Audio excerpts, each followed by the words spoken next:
So Carlisle United's opening game of the season of the National League campaign ends in a very comfortable 2-0 victory at Woking. One trek down to Woking, but Carlisle United pick up a very comfortable win.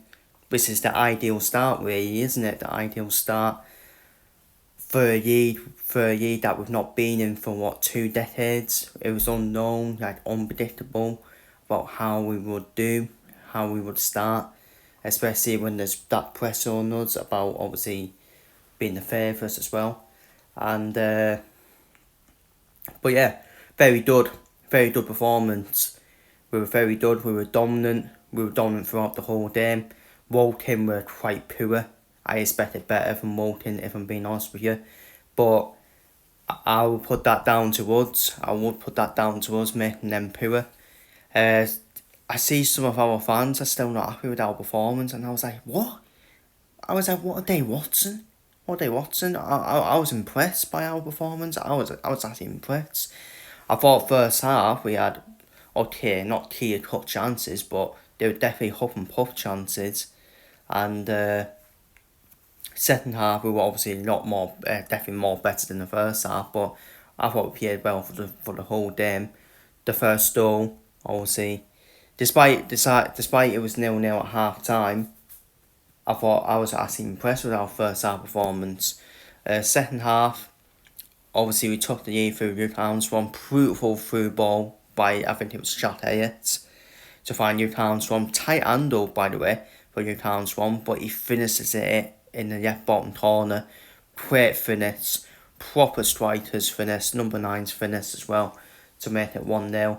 Then obviously Luke Armstrong should have had a clear penalty for being kicked in the head, but then I think Luke Armstrong should have scored as well, despite being kicked in the head.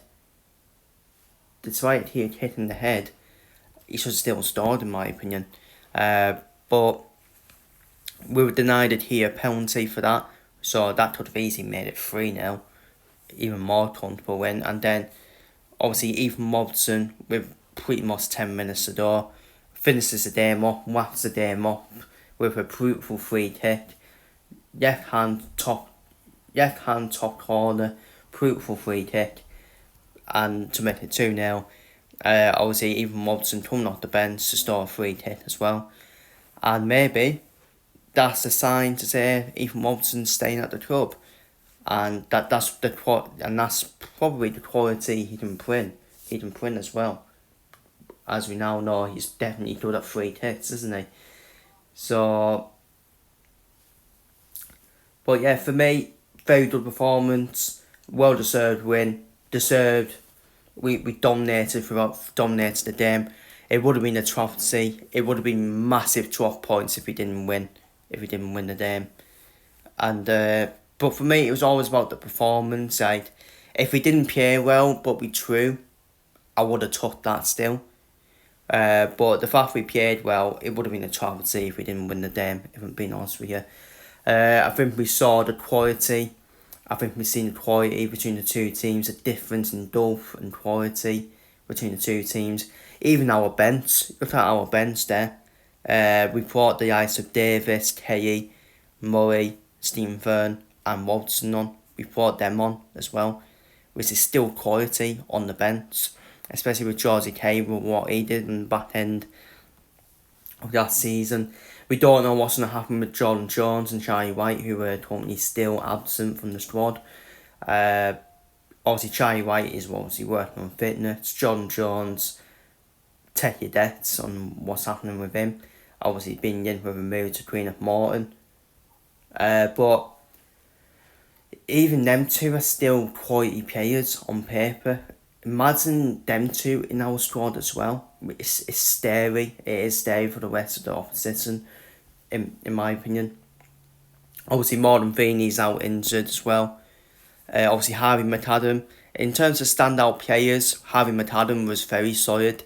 Despite he only signed, his signing was only announced yesterday.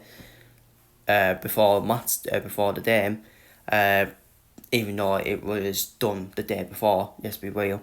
Harvey McAdam, very solid in midfield. I thought he was very good. I don't think any players put a foot one. Unfortunately, I will tell you all about double breeds. I did tell you all, didn't I? Calamity. He is a calamity.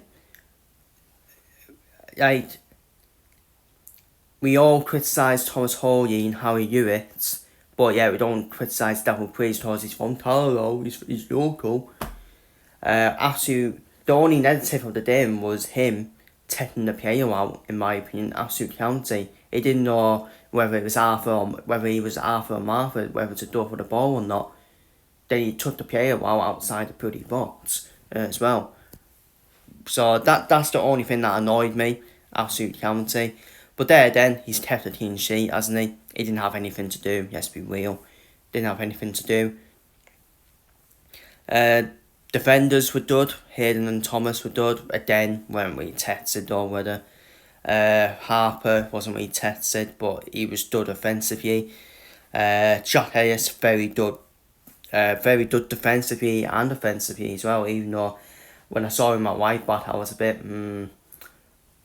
he could get done, to be honest with you. But again, he wasn't really there's only tougher tests to come, in my opinion. Cam Wayan, very good with his forward passes. Mike Ball in midfield, Cam Wayan.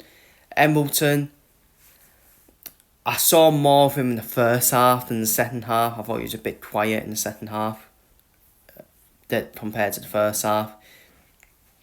Reed and Nindy, oh my days, what a baller, man. Already, he's pretty rapid, man. He's rapid, he's fierce, taking players on as well. Driving forward, Reed and Nindy, as you expect with a forward, taking players on as well. He's a nuisance, he really is a nuisance. And he was getting fouled a lot, wasn't he? As a boy, again, I thought he was better in the first half than the second half. I thought he was a bit more quieter in the second half. Luke Armstrong was definitely better in the second half than the first half. First half, I didn't think we were playing to Luke Armstrong's strengths in the first half, but second half, we completely played to his strengths in the second half when he was running in behind for his goal as well, causing problems for the walking defence as well.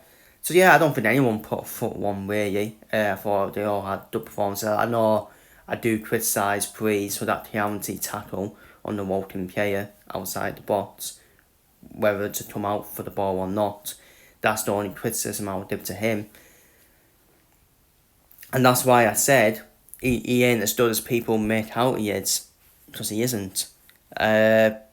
Not saying he should be dropped, by the way. He should still be outstanding goalkeeper, because he still looks like he wants to stay. So, Ethan Robson was good when he came on. Obviously, scored a free hit. Stephen Byrne was a threat when he came on as well. Offensively, Georgie Kay was being a nuisance for the Walking defence as well. Davis and Murray didn't do much. They came on quite yet, didn't they? So, yeah, great start. Ideal start, especially we didn't know how we were going to start in terms of this. Obviously, been battling National League for 2 decades as well. And obviously, people want to judge early. Obviously, York through with Sutton. Obviously, people expect it to be York versus Carlisle for the National League title. York have 12 points straight away, but it's the first game. And we can't judge anyone really from the first game. Southend probably one of the more standout results was Southend winning 3-0 at Gateshead, and Braintree winning 3-0 against Halifax as well. So, but very good performance from us. Really impressed with our performance. The perfect professional away performance to start off our National League campaign. Our campaign back in the National League after 2 decades. And it's the perfect start on what I want to be a comeback, the bounce back. Because I do want us, we all want to be bouncing straight back into the EFL straight away. And this is the perfect start, in my opinion. Against Woking, who I expect to be mid-table start of the season. So very good performance from Muds. Feel free to leave your thoughts down below, and I'll see you all for the Bournemouth match preview.